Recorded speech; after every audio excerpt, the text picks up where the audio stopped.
Dans votre ouvrage Dépression, antidépresseurs, psychotropes et drogues, qui est publié au Cherche Midi, vous affirmez que 80% des dépressions des Français n'en sont pas réellement. Comment est-ce qu'on peut mesurer la souffrance des gens ? En les écoutant. Et c'est justement ce qu'on ne fait pas. Si j'écris ce livre... Donc c'est un chiffre un peu subjectif. Ah, c'est pas mesuré scientifiquement, Oui. Personne ne peut le faire. Ou alors il faudrait une enquête précise, diligentée, comme on dit par le ministère, qui évidemment ne le fera pas. Pourquoi vous l'affirmez ? Alors pourquoi vous dites 80% de ces Parce que maladies ? tout le monde le dit dans le monde entier. C'est pas particulier à la France.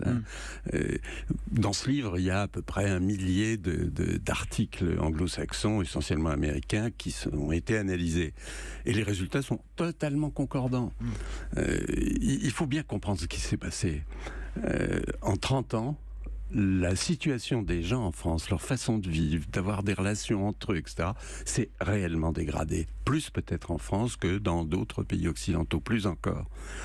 Alors, sentiment de mal-être, d'être abandonné, de solitude, de ne pas recevoir les soutiens familiaux, professionnels ou sociétaux qu'on peut espérer.